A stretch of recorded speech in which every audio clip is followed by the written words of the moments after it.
Assalamualaikum warahmatullahi wabarakatuh.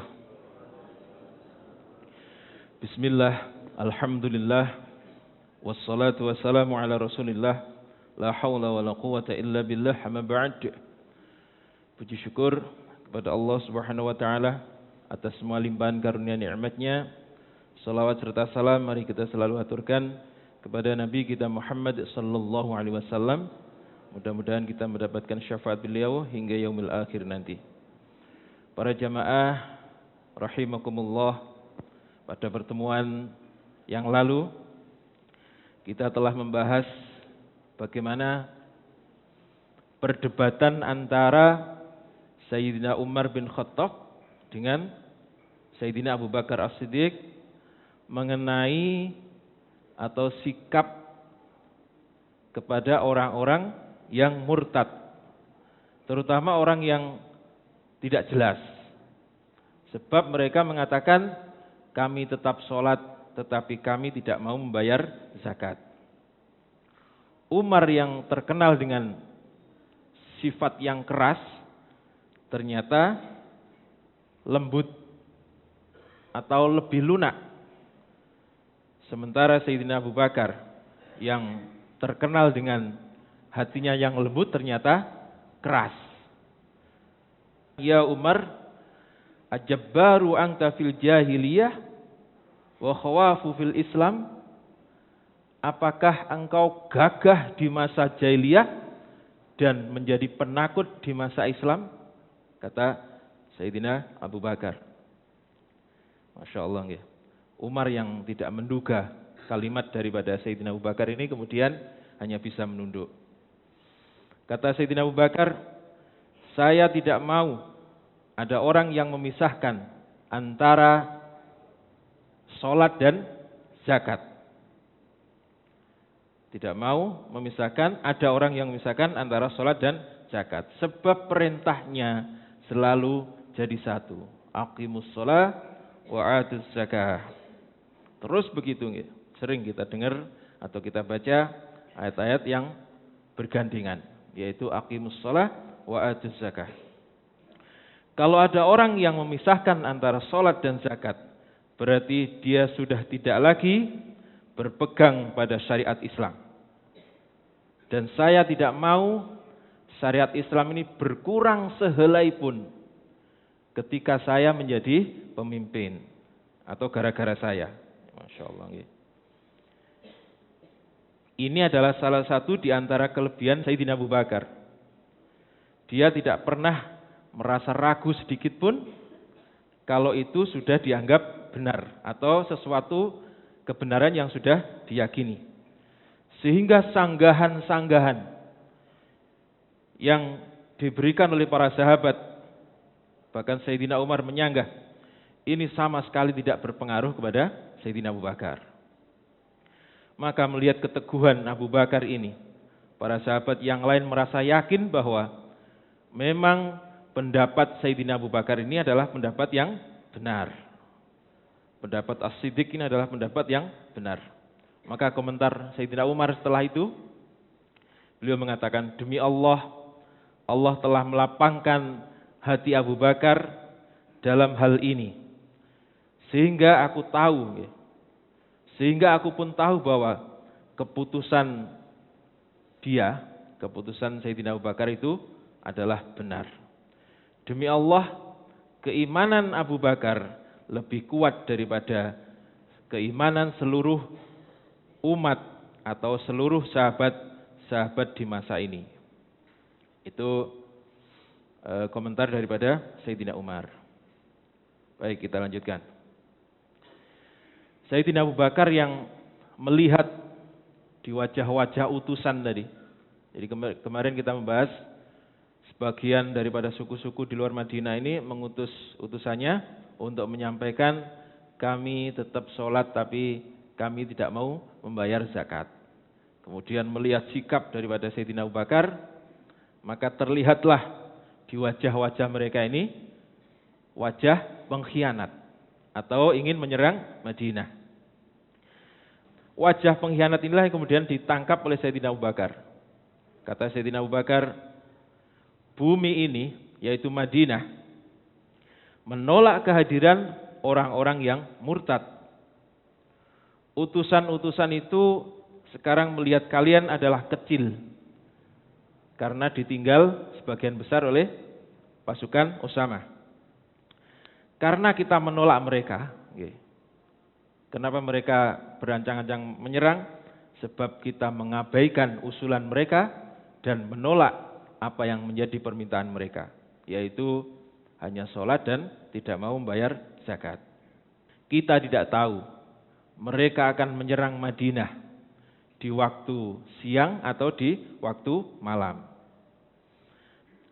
Kemudian Sayyidina Abu Bakar menyusun strategi untuk menghadapi orang-orang murtad itu. Yang pertama adalah mewajibkan penduduk Madinah yang siap perang, maksudnya orang dewasa, bukan wanita, mewajibkan untuk tinggal di masjid. Untuk tinggal di masjid dengan segala peralatan perang. Jadi ketika ada kabar bahwa di pintu ini ada penyerang, maka mereka langsung siap bergerak. Sehingga kapanpun jamaah masjid ini, jadi ya jamaah masjid, ya tentara.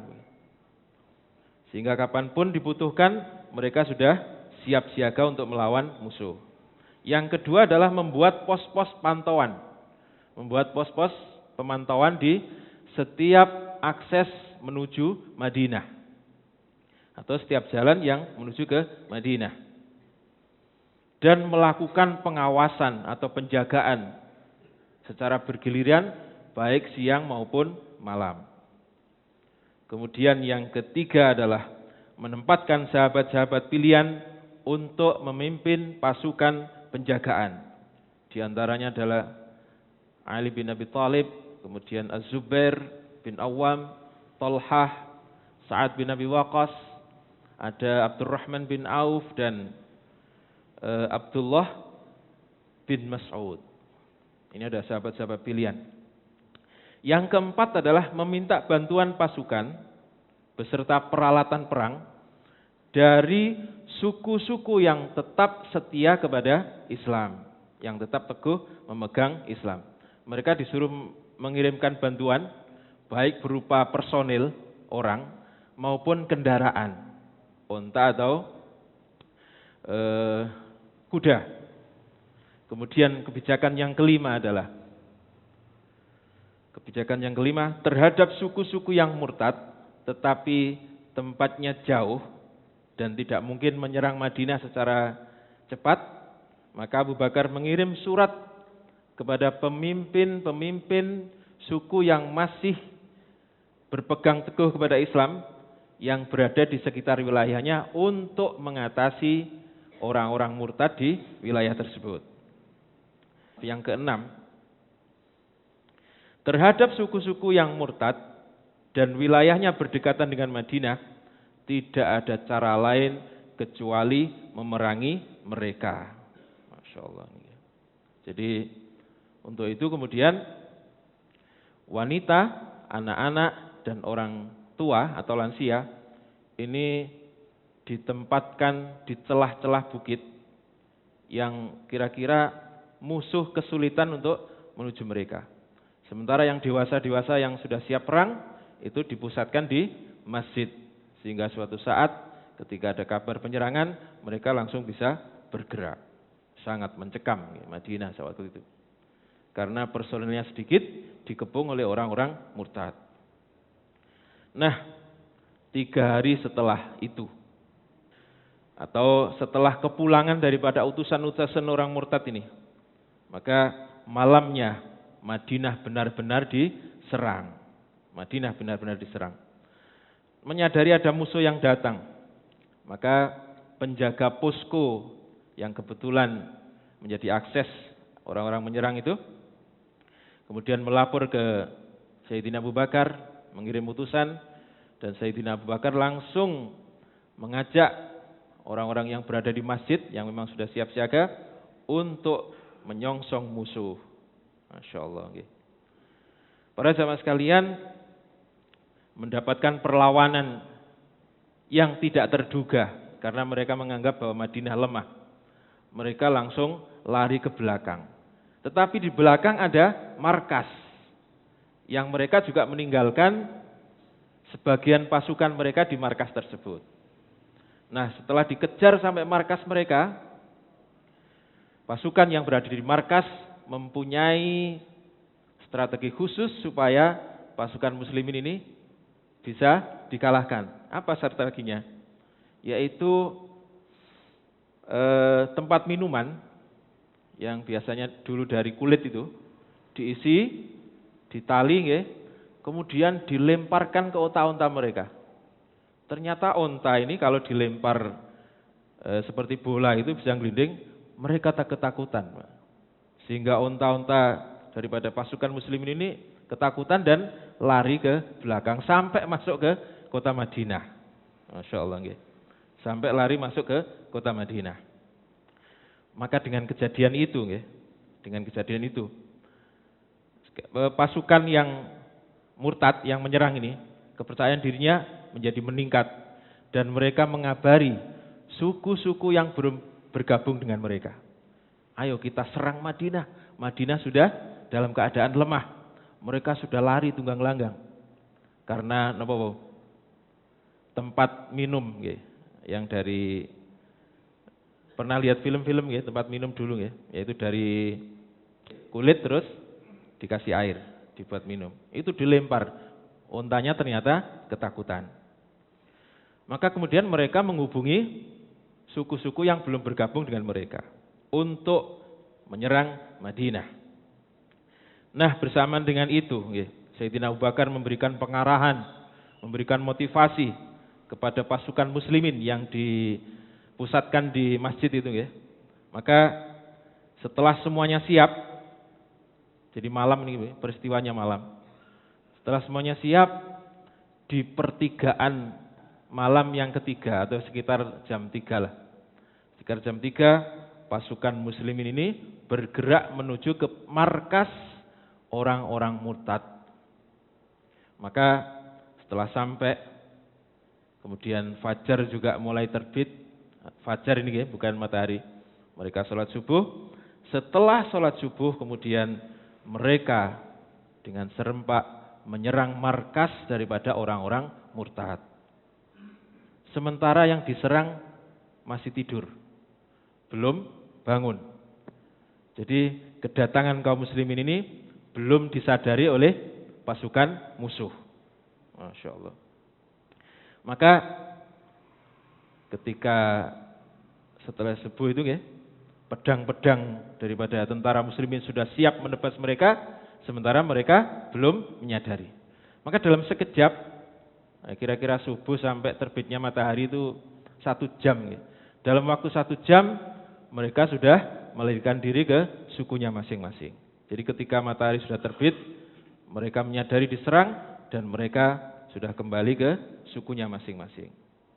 Para jamaah sekalian, kemudian tentara muslimin ini mengejar sampai di wilayah yang namanya Dzulqassah, dan inilah awal kemenangan bagi kaum muslimin, bagi tentara muslimin ketika memerangi orang-orang murtad. Sebab setelah ini masih banyak perang yang dilakukan oleh orang-orang muslimin untuk memerangi orang murtad. Ini adalah awal kemenangan.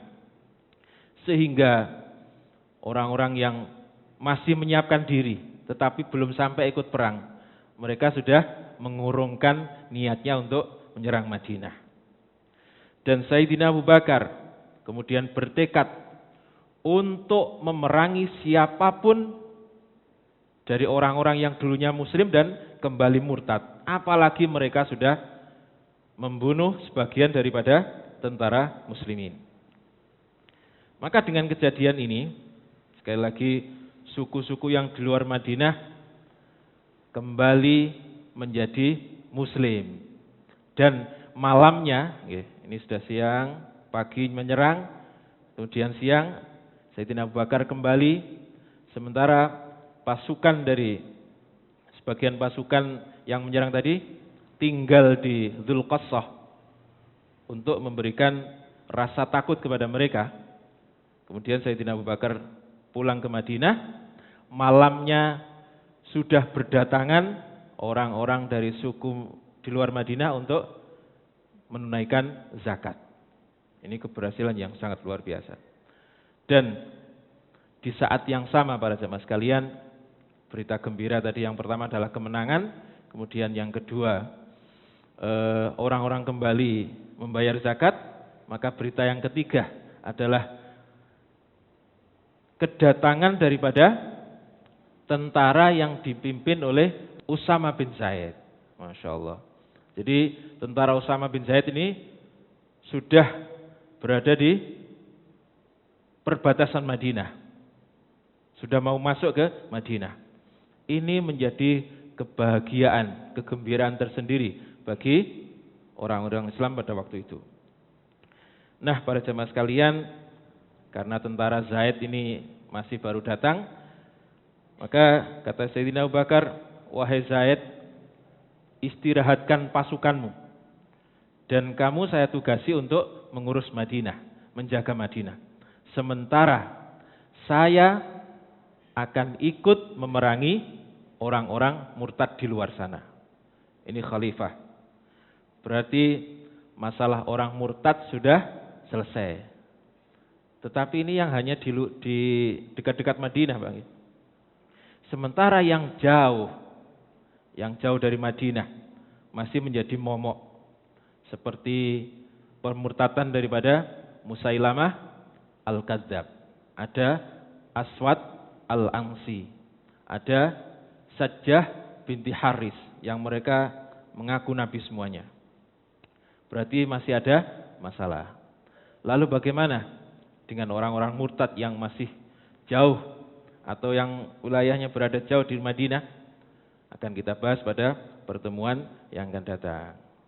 Demikian, kurang lebih mohon maaf, mudah-mudahan manfaat. Wassalamualaikum warahmatullahi wabarakatuh.